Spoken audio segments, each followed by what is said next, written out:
Ladies and gentlemen, I'm going to go ahead and get us started. Thank you so much for coming.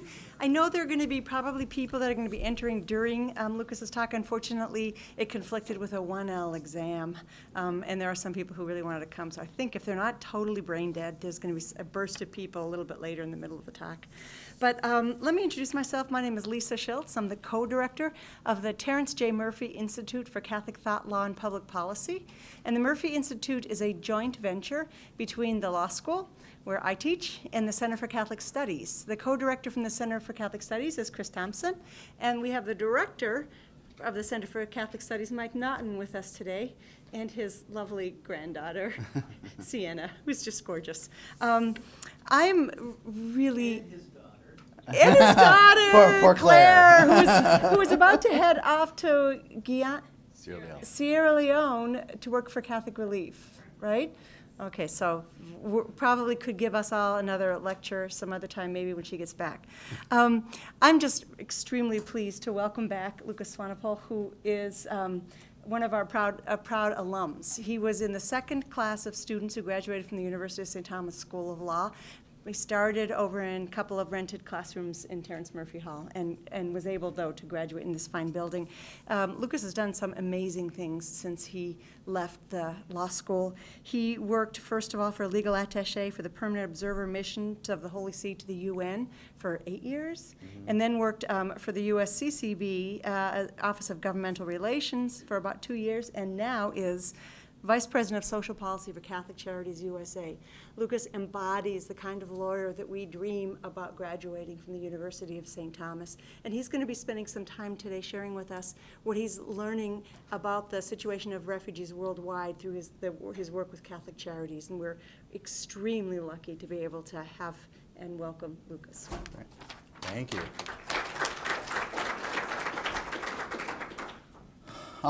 So today what I wanted to do is kind of go through some of the immigration and refugee stuff that we do as Catholic Charities USA, what the church does more holistically, but really just kind of get drilled down a little bit as to what's going on. I think, it's one of those issues that it's in the news every day, whether it was what's going on at the border, what did the president just say, what is this tweet, you name it, it is something that is going on every single day. Whether it's refugees, whether it's migrants, whether it's separated children, you name it. So I want to go through some of the kind of data, the background, so that when you hear this stuff, because one of the things that's always frustrating when you work in Washington is you turn on the news and you think, wow, it's too bad people have to watch this. Because not that it's not right, it's just that so oftentimes it's done with a spin, it's done with the less academic kind of rigor that you'd otherwise have when it comes to what is actually happening. So what I want to try to do is go through some of the what is actually happening, how does that translate into policy, how does that translate into politics, and into some of the kind of reaction that we see. So for those of you who don't know who Catholic Charities USA is, so we are the national office for the nationwide Catholic Charities agencies, so all 50 states, including the territories. Collectively, the Catholic Charities Network serves about 10 million people every single year, across over 200 different programs. So if you're in the Archdiocese here of Minneapolis-St. Paul, you can go to Catholic Charities, Archdiocese of Minneapolis-St. Paul, and they'll be doing everything from food programs to housing programs to shelter programs to helping people get back on their feet, serving immigrants and refugees, a real whole kind of broad swath of kind of anybody that comes into the agency looking for help. That's what Catholic Charities does. On the social policy side, what do? Is we take that experience of what a charities does at the local level and then try to bring that information to policymakers in Washington, D.C. Whether that means we take it to the president, to the administration, or to Capitol Hill, what we're taking is the experience of people who serve low-income communities every single day. What works? What doesn't work? What are the types of programs that could actually help people get on their feet and on their way to kind of self-sufficiency? What are the barriers to making that happen? I think oftentimes politicians sell solutions, but they don't often get into the weeds of how do we get there. Because oftentimes the weeds, they're not real sexy, they're not real fun, they're confusing, and it doesn't really work well in a 30-second commercial on TV.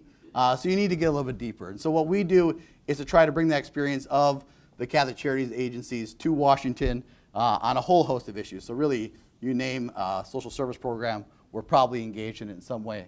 But today we're going to focus on one of the things that really has taken a lot of our time in the last 2 years, and that is the issue of migrants and refugees. And I'll tell some of the kind of anecdotes from the network as we go through, so you get a sense of how both Catholic Charities responds, but really how the community as a whole is responding. So as we go through, we're going to go through some of the current trends, how are we engaging on some of these things, then why do we care? Why should we care? The Murphy Institute is an effort of bringing Catholic social thought together with law. How do we do that? So let's first look at the first group. So one of the challenges we often find when we talk about immigration and refugees is there's a massive confusion about who are who. And what I mean by that is, under the law, there are very different categories of each type of migrant. There are your regular migrants, there are your green cards, there are your asylum seekers, there are your refugees, there are your people who are here on visas for visitors, there are people out here on business visas.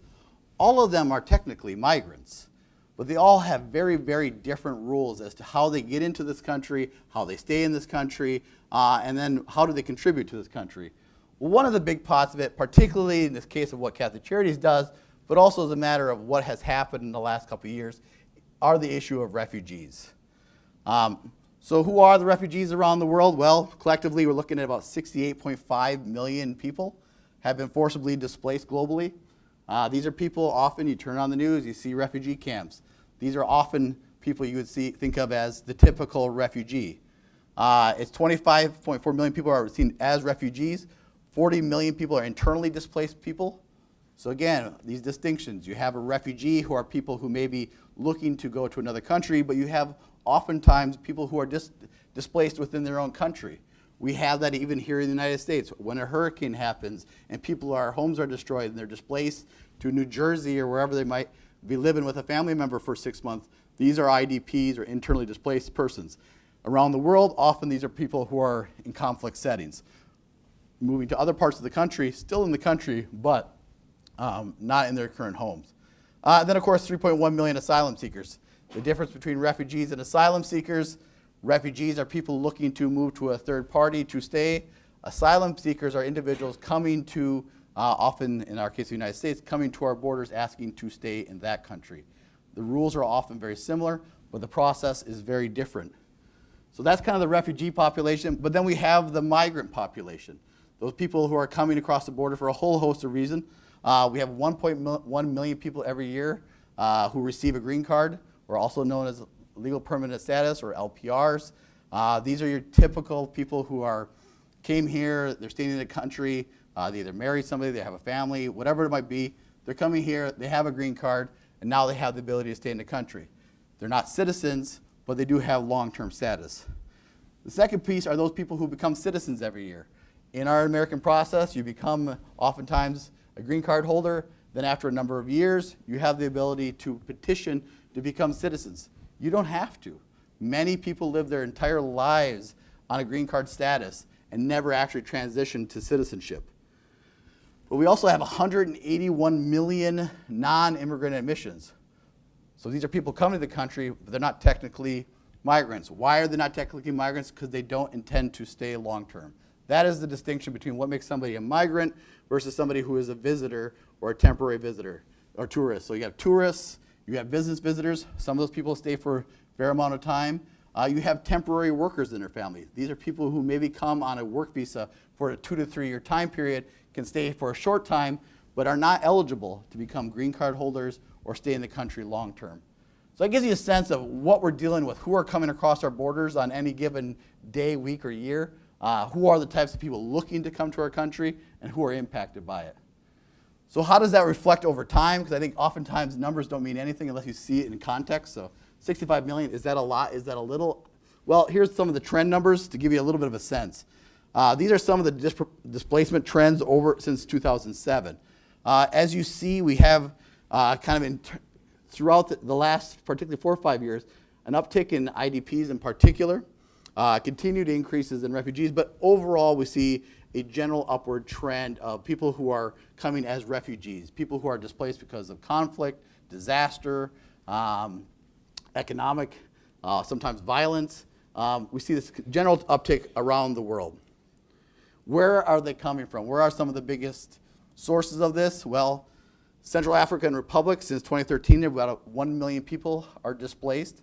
Ongoing conflict there for decades at this point have led to 1 million people being displaced. This is the one that particularly impacts the United States, and that is the Northern Triangle countries. So when we refer to the Northern Triangle countries, it's Guatemala, Honduras, El Salvador. What is happening at the border in Texas, in New Mexico, whether it be the caravan, often we're talking about those Northern Triangle countries. That's where they're coming from. You know, I think oftentimes in America we think migrants are all coming from Mexico. The reality is actually more Mexicans are going back to Mexico than coming to America right now. It's actually a negative rate of immigration at this point. But those particular countries are coming here. Why they're coming? Some of the highest homicide rates ever recorded are taking place there. Gang violence, conflict, leading to children being forced to join gangs or be murdered, or their family members being murdered. Iraq, we have 3 million people displaced since 2014. Obviously a high number is actually down some if you go back to 2002. At the height of the Iraq War, large numbers of people were displaced. 2014 obviously is where you have the displacement because of ISIS. South Sudan, the ongoing conflict in South Sudan, another 3.3 million. And I think it's important to remember, oftentimes they're not coming to the United States. I think we think every refugee is coming here. The reality is most refugees are actually going to their neighbor country, and oftentimes those neighbor countries are as poor, if not poorer, than the country they're fleeing from. So if you look at Iraq, if you go to Lebanon, if you go to the region, a number of Iraqis are in Kurdistan, in Turkey, are displaced there. In South Sudan, or 1 million people in Uganda. So places that don't have the economic resources we have in the United States to help care for them, these very poor countries are trying to care for them. More people, Syria, 12 million people displaced. Obviously the ongoing civil war in Syria continues to be one of the biggest sources of displacements around the world. More recently, the situation in Myanmar with the Rohingya Muslims being displaced, over 671,000. Yemen, the ongoing war there, 20 million. Again, when you have the conversations, you read the news about Saudi Arabia, what's going on in Iran, Yemen is a big part of what's happening in that situation geopolitically. And then we forget about Ukraine. Ukraine still is looking at over 2 million people displaced because of the conflict there in Ukraine. So that's where people are coming from.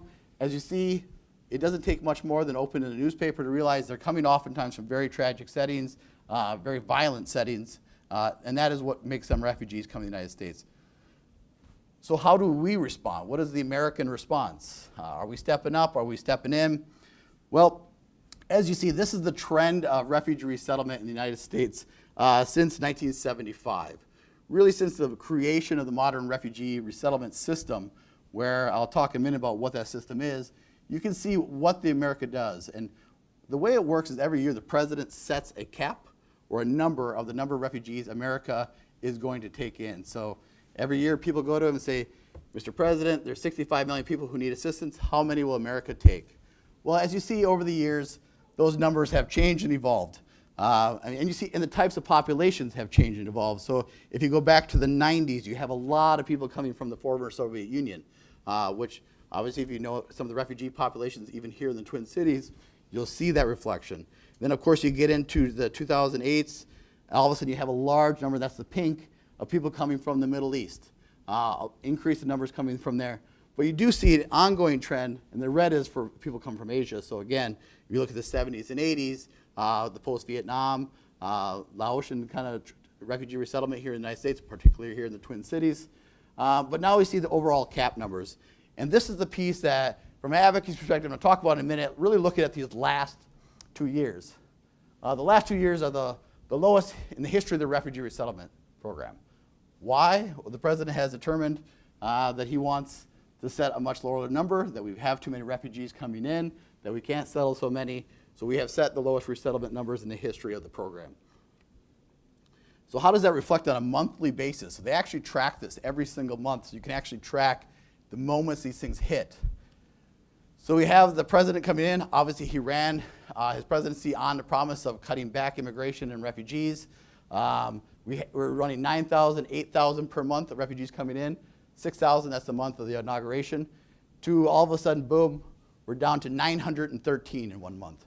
So from 9,000 to 900 in a matter of a few months, decrease in the number of refugees coming to the United States. What does that mean for people who do this work? Well, it means that people who do refugee resettlement, many of them close. They no longer exist. Twin Cities Archdiocese Catholic Charities here recently closed a refugee resettlement because the numbers, there aren't refugees to be resettled. So that reflects the kind of the trend and how these numbers are impacted. So how does it work? Because I think when you read the news, it's always this, a fear. I think really around the time of the San Bernardino shooting, there was a real concern that somehow the refugee resettlement process would be a lens and a way for violent ISIS members to sneak their way into the country and become part of this. Well, part of that is not knowing exactly how the process works and how long it takes. I mean, I guess it's possible for somebody to be the most patient person in the history of the world, but usually it's anywhere from a 2 to 5 year time period that you might get selected. So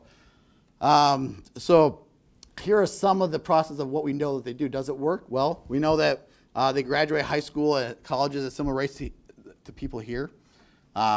We know that refugees enter between 11 and 19, so the people in their teenage range are more likely than U.S. native-born people to be in the workforce. And we know that after 7 years in the U.S., refugee employment rates are higher than U.S.-born populations. So that question, do they come here and just take resources and not work? Generally, all the data shows that is not true. This is a more basic study, and this is a study that Wilson Sheehan Lab for Economic Opportunity at Notre Dame did, looking just at the bare brass tacks. Do they get more from the federal treasury do they put in more than they get? Meaning, do they get more public assistance than they pay in taxes? Well, as you see over the first 20 years, they will pay about $122,000 in taxes, your average refugee, whereas they'll receive in a total resettlement cost, and that is the cost of getting them here, finding them a job, helping them get settled, helping them learn English, all the types of things that go into refugee resettlement will cost about $100,000. So the net benefit to the federal government is about $21,000 for a single refugee. And while $21,000 doesn't sound that all impressive, think about it. These are people who often have no education. They've been living in a refugee camp for anywhere from 2 to 10 years, in effectively a tent. They're now coming here, and within 20 years, they're not only thriving, they're actually contributing more than they ever took from our country. I think it's important to remember where you're starting from. It isn't somebody who didn't do well on their senior exam. These are people who never did well or never got a chance to go to their 3rd grade exam. So they're going from that to being able to contribute to the country very, very quickly. Who are the refugees? This is the definition of what you have to do to qualify as a refugee. You have to be a migrant who has been persecuted or has reason to fear persecution on the grounds of race, religion, nationality, political opinion, or membership in a particular group. Again, how is it different than asylum seeker? Asylum seekers apply within the U.S. at the border, while refugees are generally coming from a 3rd country. It is actually the law. It's one of the things that are confusing about the border situation. Individuals come here asking for asylum. They walk right up to the Border Patrol agents because that is actually the legal process for getting asylum. That is the way to do so. You have to go and present yourself at the border to get asylum. So we'll say, well, why don't they do it back in the country? That's not the process. The process is you actually have to come here. So we can be upset about it, but that's actually how the process works. Then after they're selected as a refugee, so UNHCR will have an initial screening. Oftentimes this will be at Catholic Relief Services. Will be running refugee camps in some of these places. They'll have refugees. UNHCR will have the initial screening to see whether they meet the definition. Do they meet the definition of refugee? If they've said yes, they do, they then turn it over to the State Department, who does interviews and a whole host of investigations and screenings to make sure they're not a security threat, they're not bringing disease, you name it. They've done all the kind of process. And that takes anywhere, again, from almost 2 years to complete just the background checks on these individuals. And remember, these are people living in refugee camps. They often have to show up and find documentation to show they are who they are, even though ISIS has destroyed their home, burnt it down, threatened them with murder. They have to then somehow find a way to prove to the U.S. authorities that they are who they are and they're legitimate. If approved, then at that point, the U.S. government says, all right, you have been approved. They then work with refugee resettlement agencies, sometimes Catholic Charities, sometimes Lutheran Support Services. There are 9 of them across the country, many of them faith-based, who then help with getting them, once they arrive here in the country, getting them settled, helping them find a job, find employment, integrate into their community. which is critical to success. And it's one of the pieces that when we talk about the shrinking of the refugee resettlement process and how it works, we lose sight of the fact that when agencies are no longer doing this, we lose some of the expertise. And we lose the expertise, we start to do refugee resettlement like other countries do. There's always this fear that we're going to create these groups of refugees who become this block of people who become disenfranchised, they're not connected to the communities, they become sources of radicalization. We have seen this in other countries, but what makes America unique and what makes us better at doing it is that we work with faith-based and neighborhood community organizations to help them get integrated into the communities. We don't just send them to kind of ghettoization of the refugee population. We actually help them become part of their local communities. Example of this, Catholic Charities in Louisville, Kentucky. They have churches, they have extra ground. What do they do with this extra ground? They turn them into community gardens. Parish uses some of it, parishioners go in the community garden, but they have a number of population there from Sudan who grew up as farmers. They come in, work the same plot of land. Now they're not Catholic, some of them are not Christian, but they're working side by side with the people in the parish to build, grow crops. They then go to the local farmers market, they sell it, they make money, it goes back to the parish, goes back to their community, and it's that positive contribution. And the value of this is that the local community starts to see who are these strange people I've never seen before in my community, how do I interact with them, but also they start to feel part of this new community, because let's face it, when you come to a new country, it is very scary and it's very weird. And they get a chance to kind of actually be part of the community. But I think it's important to remember, as much as we think, well, God, who wouldn't like these people? You know, they're poor, they're persecuted, it's a horrible situation. America is the greatest country, we're really nice, we're kind. We always think the best about ourselves. But if you go back through history and look at every kind of wave of refugees over the last few years and look at a general population survey, because we always think, well, back then, we were really good to those people. We brought them in. We were really kind. I think oftentimes we look at World War II as an example, as both a sign we weren't so generous, but also at moments of generosity. But generally, the American population does not actually support it. They're generally a little bit concerned about it. And I think it's natural. And I have to say, one of the things about this, that is the case in every country of the world. I don't care if you're in Europe or even if you're in a developing country. One of the sources of conflict is new migrants coming to your community, and it changes the dynamic, it changes the culture, it changes how people interact, and people are not comfortable with that. So you have that same dynamic with the refugee resettlement over time.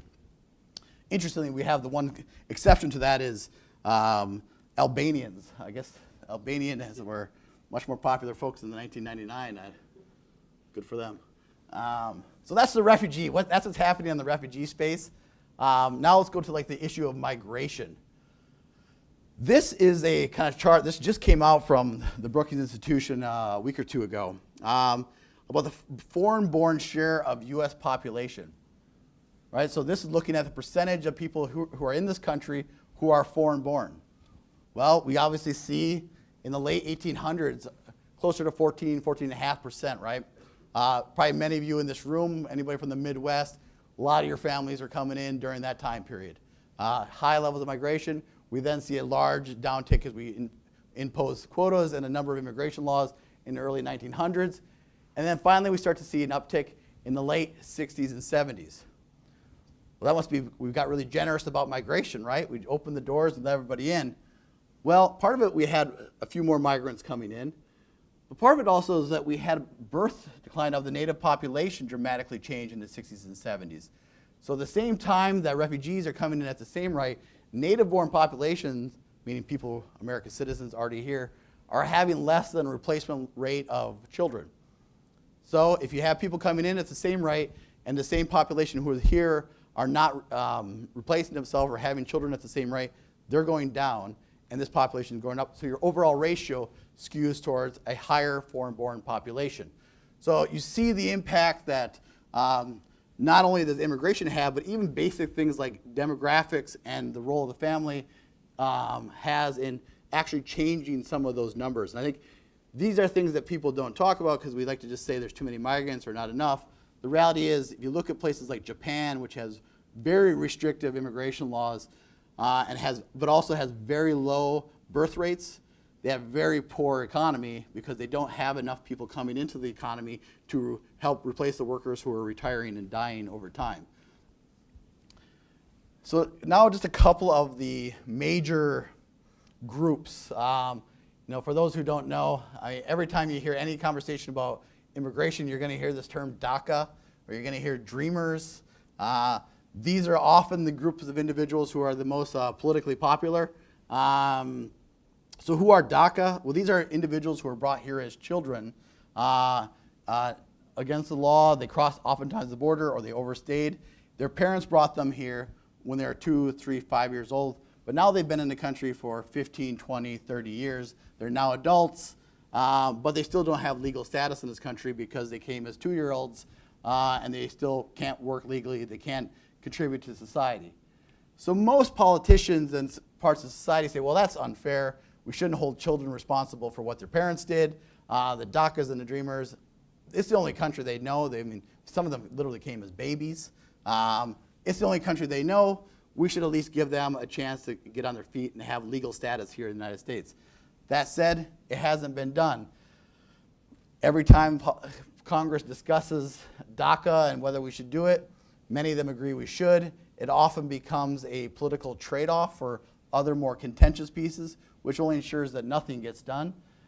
More divisively, President Obama instituted a regulation which basically provided options for DACA to have some degree of legal status and the ability to work, so they couldn't face random deportation, and they would actually have the ability to work.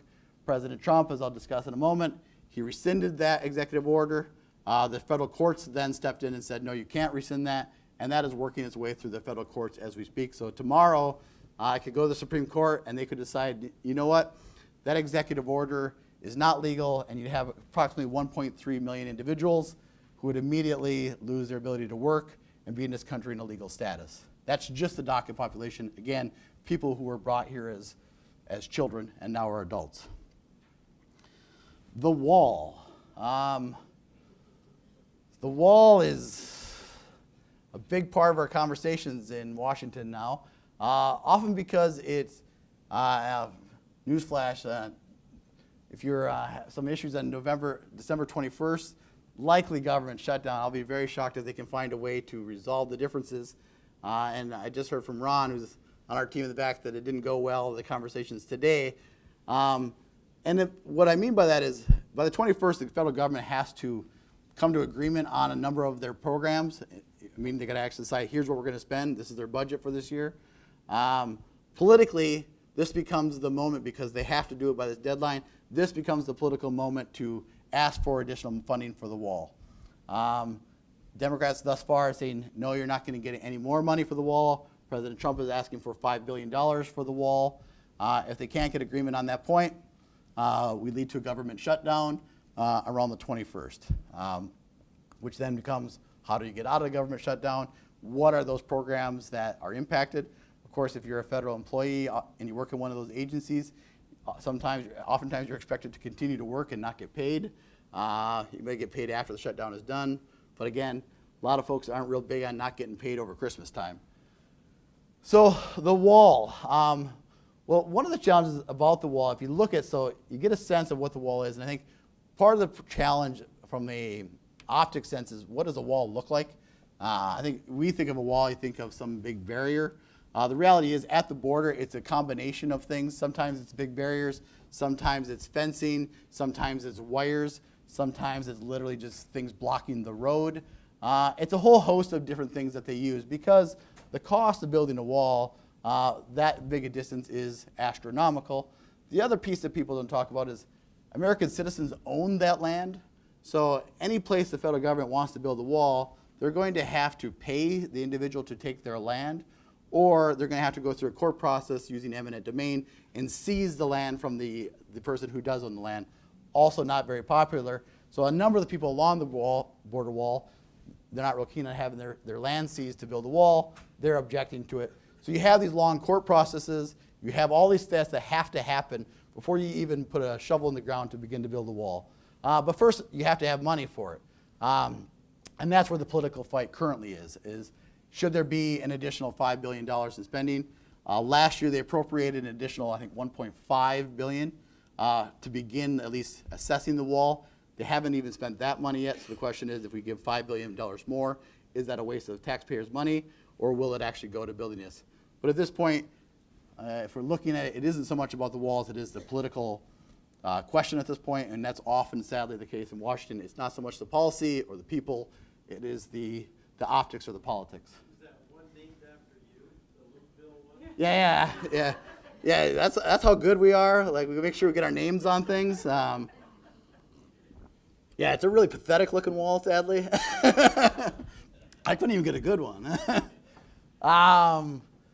So that's the issue of the wall, some of the migration. So what's happening on border enforcement? So these are the ongoing trends of actual apprehensions. So generally when we're looking at what is the situation, are there a lot of people coming to the border or not, we're looking at the apprehensions rate. So where are they at as far as the numbers coming in? And so the last 2 years, if we just focus on the last 2 years, so these are all done by fiscal year. So FY14 is your green line, fiscal year 15 is your blue, 16 is your yellow, 17 is your grayish purple, then orange is your 18, and red is your 19. And what do we see? The general uptick in the last 2 years. So despite all the border enforcement, despite all the rhetoric about immigration, despite all the conversation about it, numbers are actually up at the borders when it comes to people trying to cross the border either illegally or coming for asylum processes. And again, for many of the reasons we discussed before, many of them northern triangles. And that is because and what we're seeing is exactly that, a dramatic increase in credible fear applications. And a credible fear application is, when I talked about you need to come to America to become an asylum seeker, well, you got to submit one of these. You got to show that you have a fear to be an asylum. Well, in 2012, we had 12,000, was it 13, coming to the border, asking for that. To 2018, we have 78,000. We also have a dramatic change from traditionally people coming to the border were single men in their 20s, 30s, looking for work. We now have a dramatic change to a number of migrant children and family units coming to the border. Increasing numbers across the board of families and young children coming to the border, which present a whole host of new policy challenges of what do we do with 14-year-olds and 12-year-olds who are coming here, sometimes unaccompanied. Do we put them in prison? Do we put them in child care? Do we put them in foster home? Where do we put these individuals? And that's kind of what the process we've been seeing. So this gives you a sense of really what's happening at the border, how it responds. So now look at, before we go into what the response to that has been, let's see what they do when they get here when it comes to migrants. I think the blue line is one of the more interesting sets of it. So I should say it's the tealy blue. And those are people who are here, these are the children of migrants. So the individuals who, your purple line are your first wave of migrants, the people who first got here. Well, we're not surprisingly, many of them don't have high school degrees. Many of them are less educated. But immediately within one generation, we see that teal line matching up with the green line, which are your native-born people. So within one generation, generally migrants are at the same rate or competing with the native-born population. In fact, when it comes to doctorates and professional degrees, they actually are higher than the native-born population. So you reflect that one generation, quick assimilation, quick access to education. And what I find about that is that we always say, well, that's amazing, that's normal, but like, look at your own family trees, look at your own history. How many of your great-great-grandparents, your grandparents came here with lots of money and PhDs? Mine didn't, but maybe somebody else's did. But within 1-2 generations, you quickly see individuals quickly catching up. What does it look like when it comes to crime? We always hear that they're all criminals, rapists, and drug dealers, all the stuff we hear in the political rhetoric. Well, when it comes to the actual institutionalization, so that's the incarceration rate of individuals, well, as a percentage of the population, you are more likely to be incarcerated if you're a native-born person in this country than if you are a migrant. Migrants get incarcerated less than 1% of the rate. Your average American is getting incarcerated almost 3%. Similarly, when it comes to the times of arrest and documentation. So the green line, for those who can't see, are the native-born. The blue are migrants. Well, we see native-borns are more likely to be arrested. They're more likely to be charged. They're more likely to be convicted. And they're more likely to be arrested without across the board at any point in their lives. So the last two reports is just ever. The other one is just in the last 2 years. So are there criminals? Of course. But when we see it as a percentage of the population and who they are, they're less likely to be criminals than if they are to be an American citizen. Are they a drain on our economy? Are they just nothing but a negative downward drain? Again, looking at the numbers, measuring some of their impact, well, less than high school. So these are people who are coming here who don't have high school diplomas. How do they compare against native-born Americans who don't have high school diplomas? Well, we generally find they're all both negative drain on the economy, but migrants are less so than Americans. When it comes to just having a high school degree, a native-born person is likely to break even, whereas a migrant with just a high school degree is likely to be a positive contributor to the economy overall. Similarly, as you go down the spectrum, obviously once you get to advanced degrees and college degrees, we see much more leveling the playing ground. So it's interesting to see, because that is your first generation. Migrants come, they don't have high school degrees or they don't have college degrees, but they're extremely hardworking, they contribute, and their children are the ones who then catch up in the next generation. So to kind of recap all of that, since it was so easy to understand and so fascinating, the number of refugees around the world is up, while the U.S. responding to it is down. Border arrests continue to be high. The nature of the border continues to change, with asylum seekers and families making a larger percentage of people coming here as a whole. So how does that change our political landscape? One of the things I find interesting is if you look at the surveys of people who have a positive or negative view of immigration, often it's those places that have the highest rates of immigration have the most favorable views of immigration, and those places that have the lowest levels of immigration have the most negative views of immigration, which I think is awesome. You see that in a place of, I don't care if it's poverty or any type of thing, when you don't understand it, people fear it. So it's often the places that never actually interact with migrants or have a chance to meet a refugee who are the ones most likely to have a negative view of the role of immigration and its contribution to our society. Whereas those places that have higher rates have had an opportunity, some of their fears, some of their myths have been kind of challenged. I'm going to get a drink on this one because it's a long one here next. This is,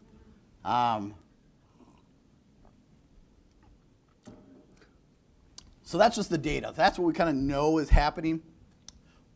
So now what are politicians doing to respond to this? Well, this is kind of a laundry list of all the kind of moments since the president has taken office and what he has done related to immigration and refugees, what has happened to those things, where they stand now, and I'll talk a little bit about how Catholic Charities interacts in some of these moments. So the very first thing, December 25th and 27th, days after the inauguration, we have these initial executive orders. The first one on border security and immigration enforcement, which is looking just at the border situation. The second executive order looked at interior enforcement. So the Border Patrol only has authority up to the first 100 miles. The rest is done by ICE, Immigration and Customs Enforcement. They have the rest of the country. So the first one's the Border Patrol. The second one's to ICE. And then the third one is the issue to the refugee and travel ban. So saying that we are going to halt the we're going to have a travel ban for a number of countries. Again, if you remember, the president promised he wouldn't allow Muslim majority countries to send people here anymore. That was part of that effort. That was then challenged on a religious freedom grounds in addition to a violation of the process. We have an indefinite ban on refugees from Syria, and we have a halt to the Refugee Resettlement Program. If you go back to that slide where I had the monthly breakdown, it took a while to go through the court process, but that month where we had 900, that is the month when that halt finally fully took place. So when you finally had a halting of the program is when you actually had 900 in a given month. But none of those went into full effect right away because immediately lawsuits were filed and the court stepped in and halted their implementation. We then have the administration going back, changing the language, rewriting it in response to the court orders, trying to address some of the religious freedom concerns, trying to address some of the concerns related to inflexibility and unfairness in the rule. They come out with a revised travel ban. Immediately that is also sued. Back to the courts again. they blocked that one also. That then goes through the appellate process to eventually we get to the Supreme Court, which partially reinstates some of the executive orders. It allows some of the travel ban to go into place and allows that 120-day pause of the refugee program. Then we go a little bit later into the first year, September 5th, as I mentioned, President Trump rescinds DACA protection. Immediately after that, again, court order steps in saying, no, you can't rescind it. We're going to allow it to continue to happen. Actually, just this week, another court actually reaffirmed that again. But in addition to all these types of things, we have what is known as temporary protected status. These are individuals who have come to this country because there was a disaster or some sort of thing happened in their own country, and ours said, well, for a short time, you can come here, and we'll help you until you can get back on your feet.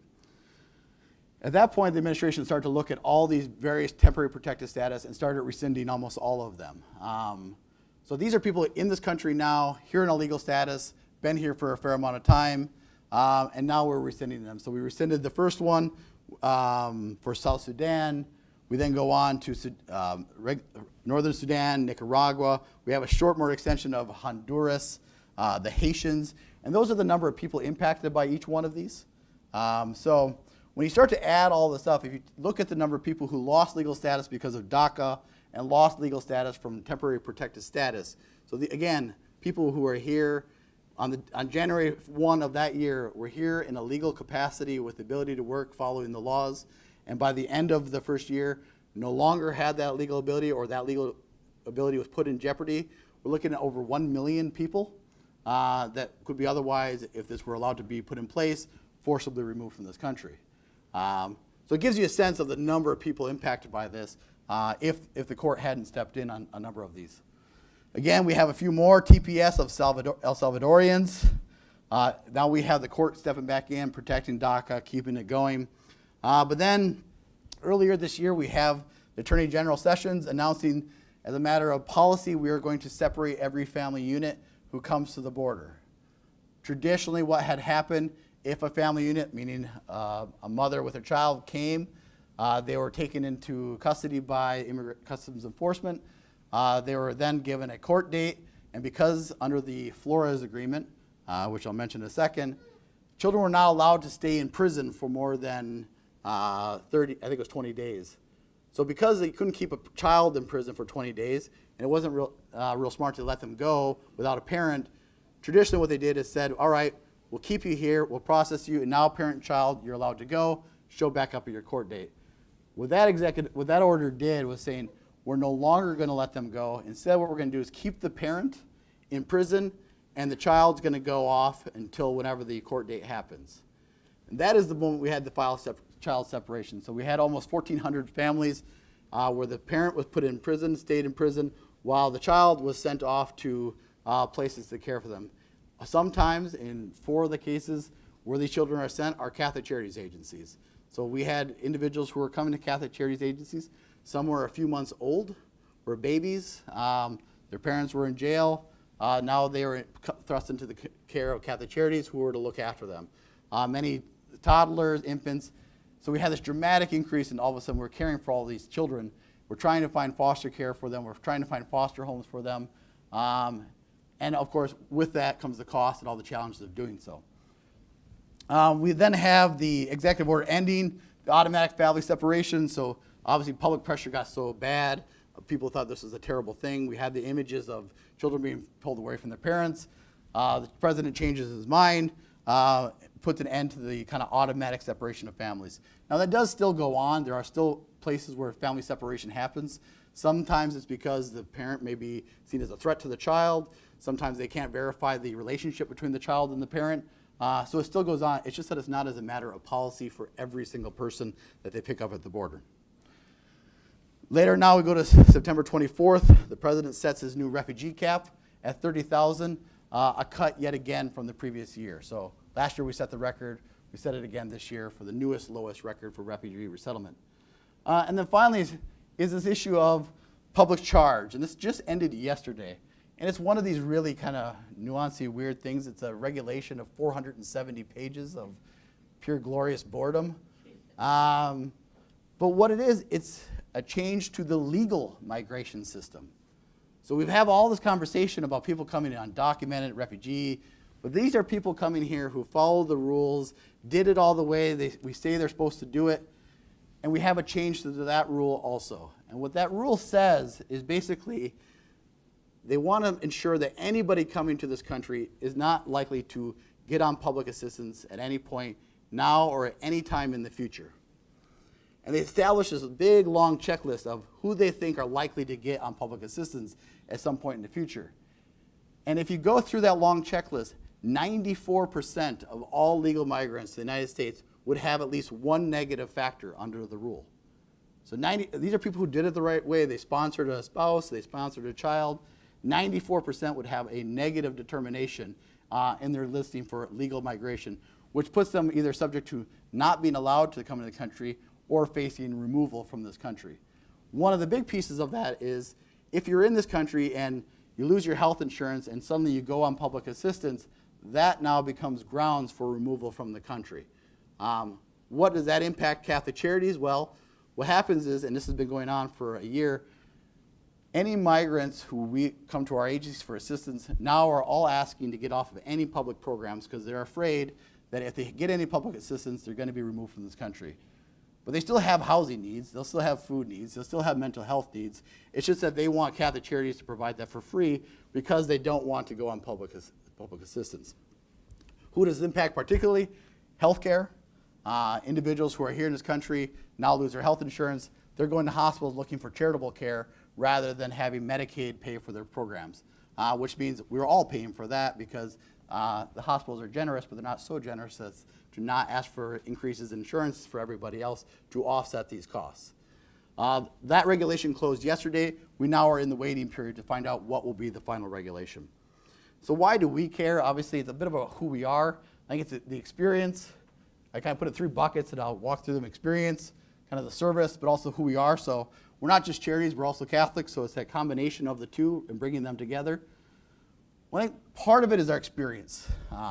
If you look back, I mean, if you're Catholic, if you're Irish, you're Polish, you're Italian, and you came into this country, your great-grandparents came to this country, generally, America didn't like it so much. We weren't the most popular group in the history of the world. So much so, the Know Nothing Party was established largely to help curb the impact of Catholic immigration to the United States. So these are some of the political cartoons over the years of the concerns of too many Catholics coming into the United States. We saw that they were going to destroy our public schools. That then later became the source of what we call Blaine amendments. They exist even in the Minnesota Constitution today that restrict the ability of public funds to go to religious education, largely out of concern for it going to Catholic immigrants. We see the Irish, who are just seen as a bunch of poor folks coming here and living off the country. Then we have this fear that the papacy and the role of the Pope is going to overthrow our democracy and destroy what we've created.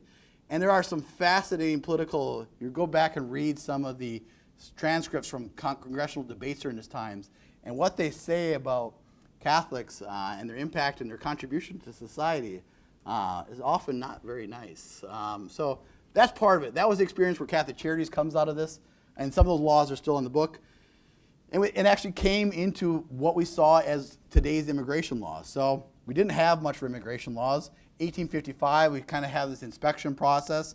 That's when we start to see the rise of the know-nothings and the anti-immigrant becoming a political faction in America.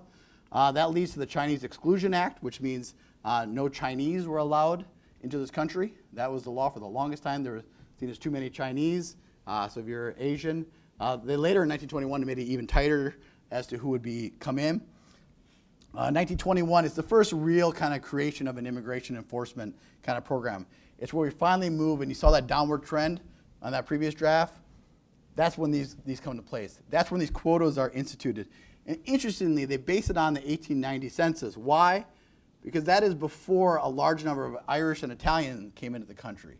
So because of that, Italian migration went from 200,000 per year to a quota of 3,845. That is the dramatic change in the quota, and you can read the debate from this, and there's conversations about the need to keep a strong Anglo-Saxon Protestant population in America in order for our country to be strong. Literally on senators saying these things as to why they should vote for this bill. That's also around the same time when we have this creation of the birthright citizenship. So a challenge to this comes from the Chinese Exclusion Act of whether their children are considered American citizens, and the Supreme Court saying, yes, they are. 1965 is then finally the changing of the quotas. We get rid of the quotas, and we change to kind of the system we have today, and that is a system that supports family. It's really based on the idea of family unity, so keeping families together, bringing families back together, and promoting skill-based labor. So idea of just ethnic quotas to an idea of family and skill-based labor migration is largely how we decide it today. So that is the experience we have with Catholics, but it's also the experience of Catholic Charities USA. So much of what Catholic Charities USA comes from is from that period, from that time when we had Italians, Irish, Germans, Catholics coming to this country, oftentimes not being allowed to work because they had no Irish need apply. You have places where they're not actually allowed.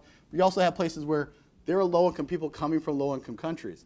So these are some of the statistics that show you in 1852, this is from the Protestant New York Association for Improving the Condition of the Poor. That's actually the name of it, not this explanation.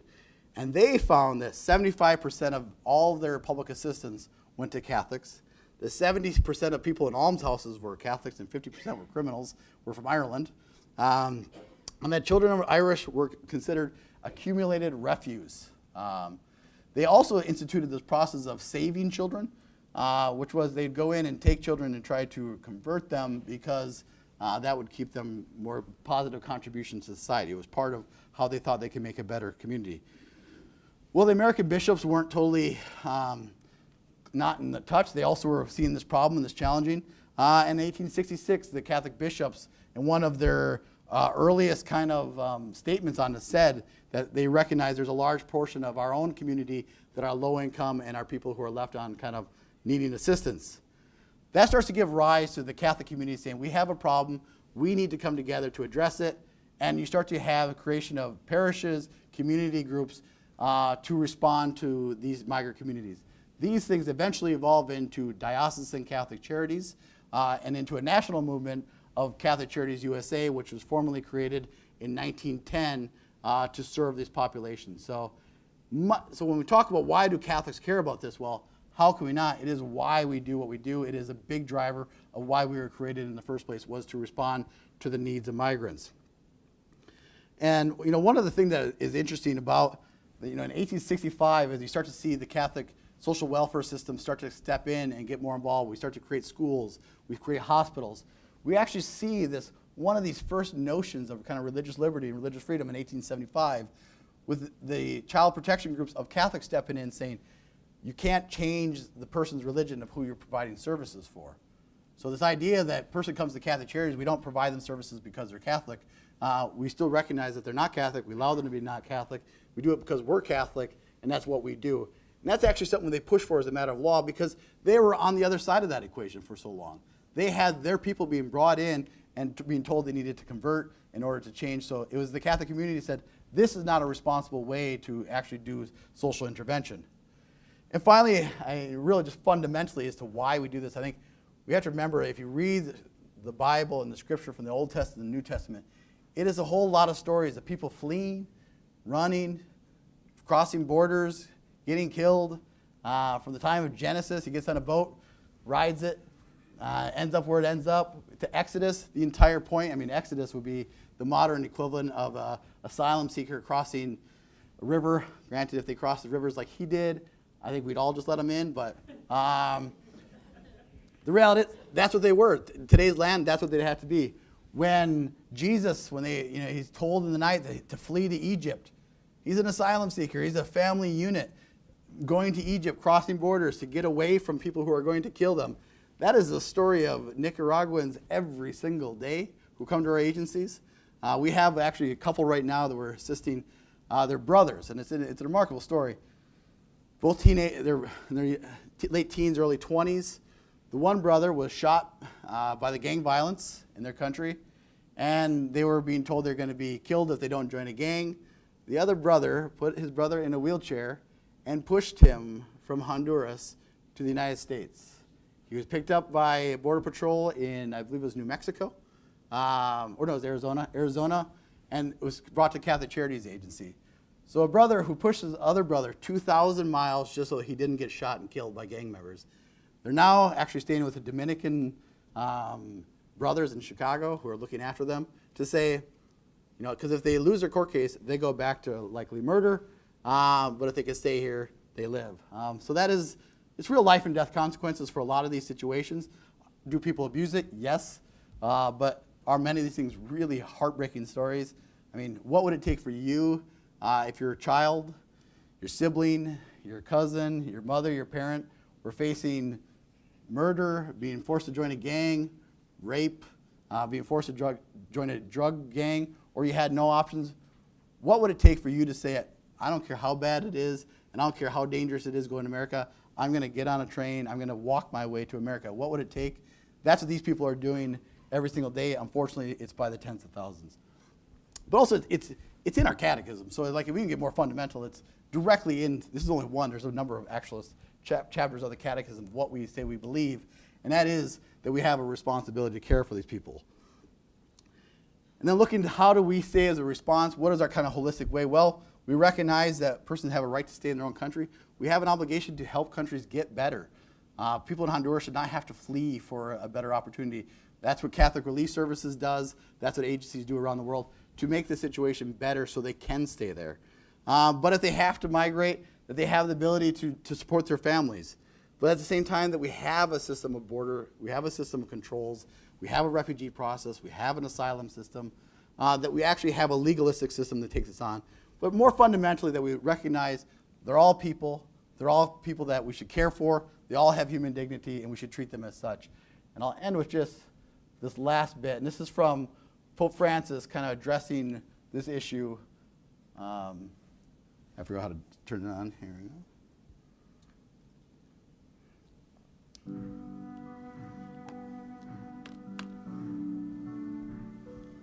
Le migrazioni nelle loro diverse forme non rappresentano certo un fenomeno nuovo nella storia dell'umanità.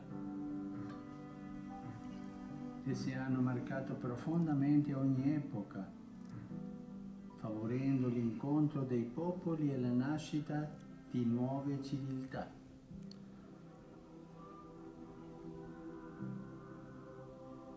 Purtroppo in gran parte dei casi si tratta di spostamenti forzati causati da conflitti, disastri naturali, persecuzioni, cambiamenti climatici, violenze, povertà estrema e condizioni di vita indegne. La nostra comune risposta si potrebbe articolare attorno a 4 verbi: accogliere, proteggere, promuovere e integrare. Accogliere. Un'accoglienza responsabile e dignitosa di questi nostri fratelli e sorelle comincia dalla loro prima sistemazione in spazi adeguati e decorosi. Proteggere.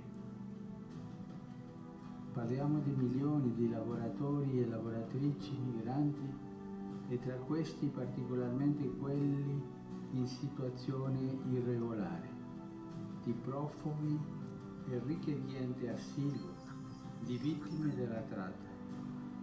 La difesa dei loro diritti inalienabili, la garanzia delle libertà fondamentali e il rispetto della loro dignità sono compiti da cui nessuno si può essimere.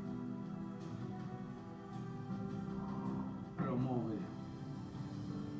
Proteggere non basta, occorre promuovere lo sviluppo umano integrale di migranti, profughi e rifugiati. La promozione umana dei migranti e delle loro famiglie comincia dalle comunità di origine. Là deve essere garantito, assieme al diritto di poter migrare, anche il diritto di non dover migrare. Integrare. L'integrazione che non è né assimilazione né incorporazione, è un processo bidirezionale che si fonda essenzialmente sul mutuo riconoscimento della ricchezza culturale dell'altro. Credo che coniugare questi 4 verbi in prima persona singolare e in prima persona plurale rappresenti oggi un dovere.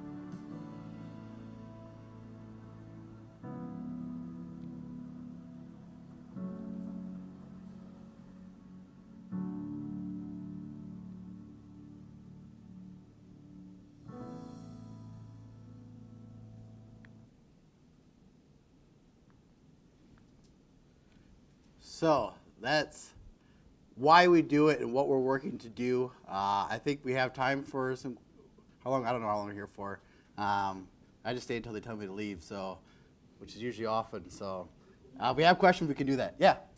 Lucas, you gave us a bleaker picture, just because that's how it is right now, and it traced the history.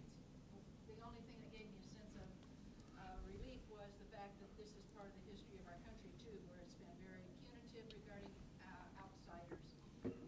I just wondered, I would like to know if you had a clue of a singular kind of action in regards to that last piece, which was that inadmissibility based on public use of public programs. Mm-hmm. You know, because some of us did write, I have no idea how big or little the response was, because at one time last month there were 45,000 comments made, and others had said they hope we're doubling that plus. Yeah. So you don't happen to know the answer to that, do you? I kind of do, yeah. So I do know that one of the major groups that we're kind of helping, we were coordinating with and opposing some of the regulations had over 130,000 comments opposing it. Just from Catholic charities institutions and agencies, we had almost 500 as of this morning responding. And you can go online, you can see our comments. There are 19 pages of also fascinating legalese, which go into the impact that it's going to have on promotion of life. I mean, we know the individuals who don't have access to health care and they have to choose whether to have a child and in so doing go on public assistance and being risked to be forever removed from that child, or to pay for themselves and not be able to because it's going to cost $30,000 to $60,000, the average cost of giving birth in this country. What do these individuals do? That's a concern. And we raised a number of those types of issues and how they impact people at the local level. I encourage you to go read them. We have more streamlined versions that aren't 18 pages of boredom that you can read. Yes. The second part of the question was, oh Lord, don't get old. That's a skill. See, I talk so long, you lost your question. That takes talent. I guess I wanted to, is it a bill? Was it presented like an executive order? What is the strength of it? And these comments, the sense one got in the preliminary statement was there's going to be a 60-day period of reviewing the comments, and then the regulation will change. Was this a bill? Did Congress vote on it? Yeah. So can everybody hear that? So the question is these public charge things, how long is it going to be in place? Is it a bill? Is it a regulation?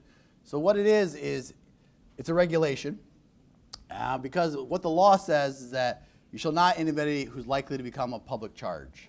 That's what the law says. The job of regulations is then to step in and say, what does public charge mean? How do we know whether that has been tripped?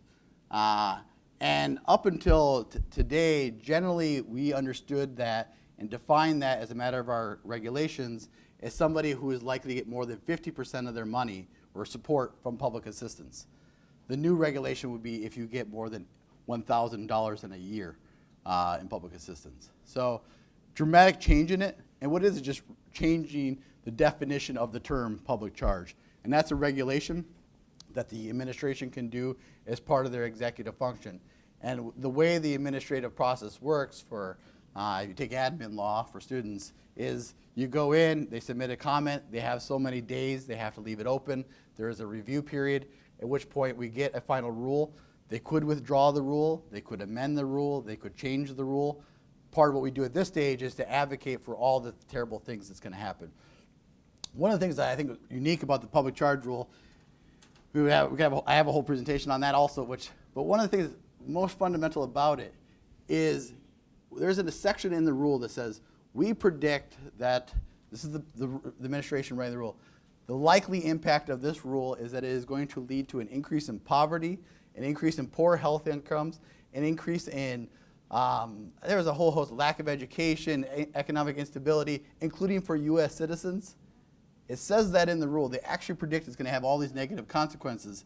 It then follows with, but we still think it's worth doing. Not often you get a politician who says, we predict this is going to have a whole bunch of negative things, including to U.S. citizen children, but we're going to do it anyway. And it's literally in the rule. It's, yeah, that was one, as I read through it and got really bored, I was like, wow, I don't need to do this anymore. I'd give talks on it, and I'd say, we think this is what's going to happen. And I just end with that slide. The good news is you don't need to believe me. They also think it's going to happen. And they don't need to think it's going to happen because they tried it in the mid-'90s, and it did happen. So it did happen then. So that's what we're likely to see coming forward if it is implemented. That said, my guess, if a final regulation is issued and the rule goes into place, there will immediately be a lawsuit. There'll be a challenge to the regulation, to the process, to the implementation, whether it's reasonable. Some of the claims that we made were legal claims that it's arbitrary in its application. It actually doesn't fulfill the congressional intent. Those types of things will step in, which then string us out to a multi-year process of litigation. That's my guess will likely happen. Yeah. I just got a text while you were asking this. It was 210,000. That's the final number? Yeah. Thank you. Yeah. So, with all the statistics on the net benefits of refugees coming to the country, like jobs, the economy, and everything, I wonder, with a lot of the narrative around these issues, the nationalistic narrative that immigrants coming to take all our jobs, things like that, have you found that in your advocacy, those statistics carry less weight in narrative? Yeah, I think, and this is not just here across the country, the world, you see this in many Europe too, this kind of rise in national sentiment, this idea that it's a conflict of jobs and employment. There are some slides that ran out of them that take on some of the issues of how much does this impact wages and the wage situation. This shows that there's a small impact on it. There is actually an impact on the wage question, but it does change the political narrative because historically, if you had a conversation about refugees or migrants, often it was the business community that would have been the first people in there saying, you can't do this. This is going to hurt migration because we need, particularly farmers, looking at people for seasonal workers, particularly restaurant and hotels, Mar-a-Lago being one of them, who uses seasonal workers for migrants to offset the costs. And they say, we can't get enough workers, we need them to come in. They used to be the ones leading the charge. Now those are the worst advocates because of that very change in the conversation. Before it used to be, well, we don't want to hurt business and the economy, we should listen to them. Now that's changed to, we shouldn't listen to the business people because, see, they are just justifying lower wages. That's definitely changed the political dynamic, and it's made it harder for particularly Republicans who often sided with some of the business on these questions. Now they're kind of being challenged on that question. Other questions, thoughts? Yes? What is the situation with the children who are separated So the question was, what is the situation of the children who are separated? So the court stepped in and demanded that they reunite the families. It was approximately around 1,800 that were separated. Of them, about 1,400 have been reunited. The other 400 are individuals they weren't able to clearly show that they had a family unit, or the parent had already been deported. They had cases of that where the child's still in foster care, the parent got sent back to their country. So there were about 400 of those. And what happened there was the Department of Homeland Security and Border Patrol reached out to a number of organizations, Catholic Charities being one of them. Because what happened was the children were off in foster programs somewhere. The parent was in a whole other state, another part of the country, in detention. And now there was this moment they had to bring them back together again. So they would bring them back together in 4 different sites across the United States. They would then verify that indeed this is their parent, this is their mom or their dad, this is their child. And then Border Patrol would effectively say, well, now these are no longer our problem. We've reunited them. We did what the court said. Go on your way. But what happened effectively was they then would reach out to Catholic Charities and Lutheran Social Services in 2 different cities. So it happened in 4 cities. They would then bring them sometimes we had to go get them, to Catholic Charities, drop them off at our front doors and said, now this is your situation. And so our agencies, what they do is to get them access to food, health, housing, whatever it might be. Oftentimes it's just a bus ticket. Oftentimes it's just new clothes. Sometimes it's just doing their laundry because they just walked 2,000 miles or 1,000 miles from Central America, and to get them for their final destination. Many of them have families here in the United States that they're trying to go to. Some of them don't, and those places that don't, we try to find them housing, jobs, employment. So that was 1,300, and that is one of the things we did. And one of the things we do is, an advantage of having a national network is, if in McAllen, Texas, they're reunited, but they're going to end up in Chicago, we're able to say, hey, call the Catholic Charities in Chicago when you arrive. They can help get you settled. They can provide you legal services and legal assistance. But again, all of this costs money. All of it is very, very expensive, and none of it is supported by the federal government. All of it is something we have to fundraise and charitably fundraise. And again, most donors like to give to hungry American children rather than people coming to the border. So this is something that's a big struggle for our agencies. Right now, on any given day, for the respite centers across the border, Catholic Charities has about 800 individuals every day come through looking for this type of assistance. So if you want to help, one of the things you can do is go to Catholic Charities USA, go to the local agencies, donate, contribute. They often are looking for food, clothing, and other types of things. Those are things you can do to help. Fostering, they're looking for foster parents. I was with the Department of Homeland Security the other night. They figure they're going to have 20,000 unaccompanied children in the next month or so that need beds and a place to stay. So we are looking at convents, we are looking at places that have beds, that literally just a place for people to put their head. So Are those the people coming up in the caravan? some are, but it's just, the caravan has become, of course, a source of news fascination, but this happens every day. These are individuals coming to the border every single day and have been, as we saw, for a better part of 5 to 10 years. So it's not new in that sense. The caravan gets most attention, but it's happening across the border. Actually, McAllen, Texas, and El Paso actually have higher numbers right now than the caravan. But the caravan's the news story, so we focus on that. Other questions? Lucas, I think you told a very compelling narrative about the challenges of trend. Could you say a little bit about positive directions, things we might advocate for? It seems to me the standard alternative to this story is, you wouldn't be just proposing chaos. Mm-hmm. In other words, it doesn't serve the refugee family to just believe that they could just walk in the middle of the night Yeah. in the United States. That presents its own challenges and frankly assaults on human dignity. Yep. There's got to be some middle route. What would concretely Catholic Charities advocate for? Larger staff? Yeah. Or working with caravans to slow them down or redirect? Well, and that goes back to those kind of 5 principles that kind of guide what we do. Obviously, underneath them, there's a whole bunch of sub-bullet points.